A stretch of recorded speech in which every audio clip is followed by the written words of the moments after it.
Hi, today we're going to talk about the Cardenism.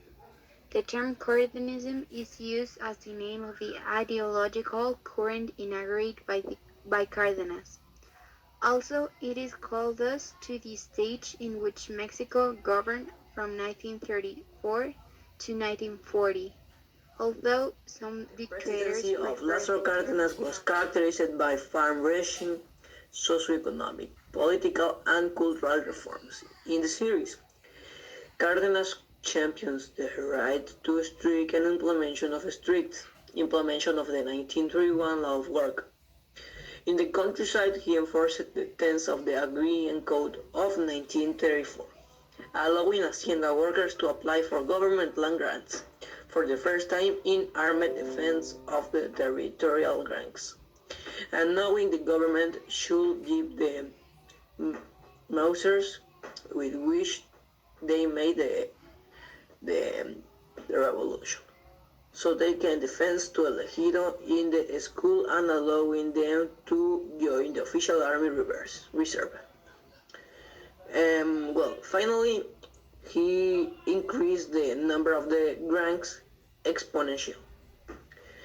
Between 1930 and 1940, the proportion of the cultive lands and held as elegido increased like from 15% to a 50%. That is so much. And at the same time, social reforms feed into political reduction. He supported the creation of the Major Peasants Union and the Major Workers Confederation.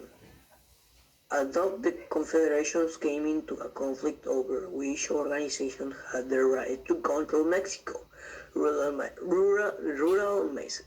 By 1937, Cárdenas has disciplines their leaders and delayed the national rules. The following years, he changed the names of the National Party to a National Party Revolution and permitted members of the CNC and C and the automatic membership of the organization.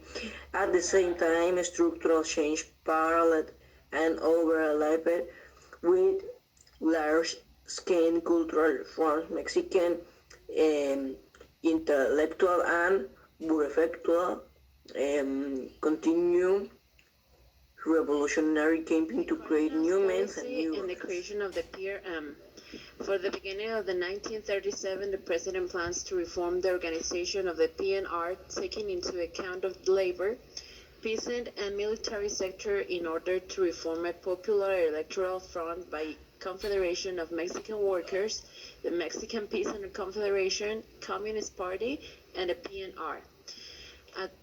At the same time helped the formation of the Mexican Revolutionary Party. In early 1938, the government launched the corresponding call.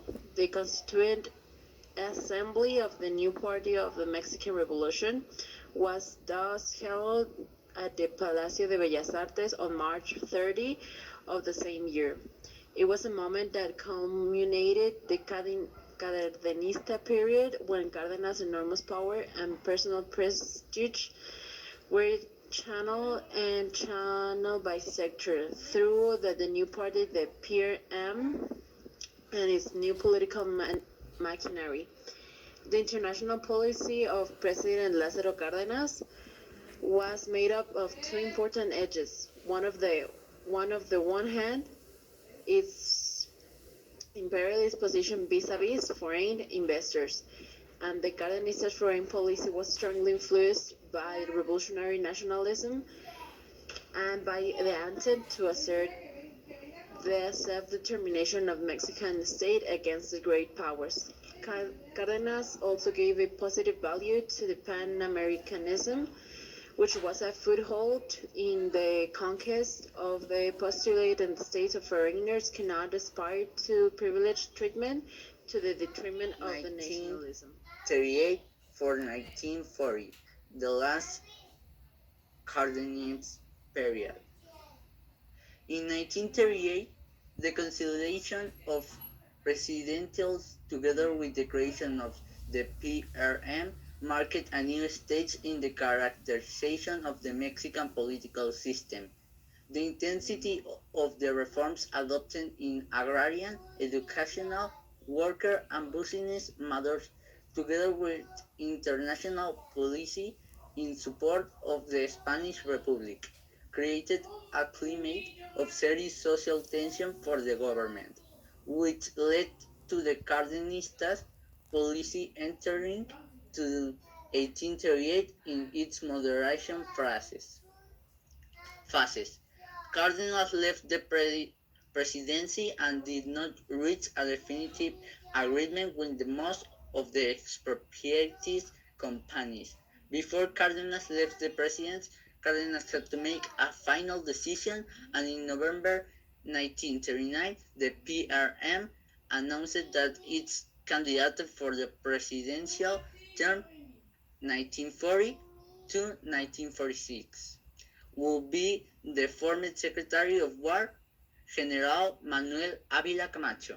Upon finishing his presidency in 1940, he was able to remain active in national politics in the post-revolutionary period, as evidenced by his participation in the National Liberation Front, an organization that many consider to be the germ of some of the current political parties and movements from Mexico.